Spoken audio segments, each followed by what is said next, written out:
సంగారెడ్డి జిల్లా జోగిపేట సబ్ జైలును విదేశీయుల ట్రాన్సిల్ గృహంగా ఏర్పాటు చేస్తున్నట్లు హైదరాబాద్ అడిషనల్ సిపి శ్రీనివాస్ తెలిపారు. జోగిపేటలో ఏర్పాటు చేస్తున్న సబ్ జైలు పరిసర ప్రాంతాలను పరిశీలించిన ఆయన ట్రాన్సిట్ కేంద్రంలో విదేశీ నేరస్తులతో పాటు విదేశీయులకు పాస్పోర్టు లభించే వరకు వారిని ఈ హోంలో ఉంచనున్నట్లుగా వెల్లడించారు. హైదరాబాద్లోని సిసిఎస్ లో ట్రాన్సిట్ హోం ఉన్నప్పటికీ అక్కడ వసతి సరిపోవడం లేదని వెల్లడించారు.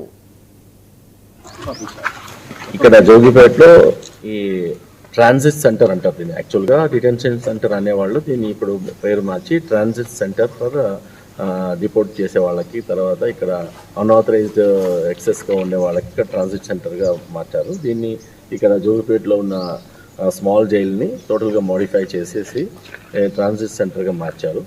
ఆల్మోస్ట్ ఇక్కడ టోటల్గా ఏదైతే ఇక్కడ సివిల్ వర్క్స్, తర్వాత other electricity works, water works ఏదైతే ఉన్నాయో అన్నీ క్లియర్ అయినాయి, అన్నీ కంప్లీట్ అయిపోయినాయి. మా హౌసింగ్ బోర్డ్ ఏఈ గారు ఇక్కడ ఉన్నారు.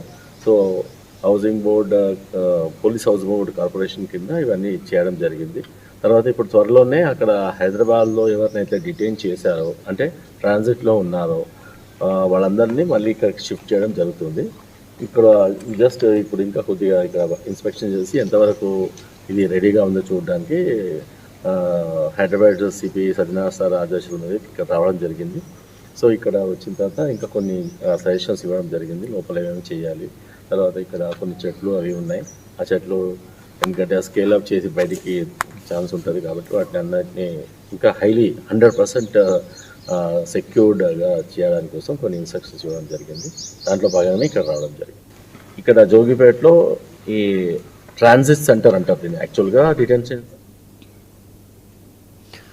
తిరుమలలో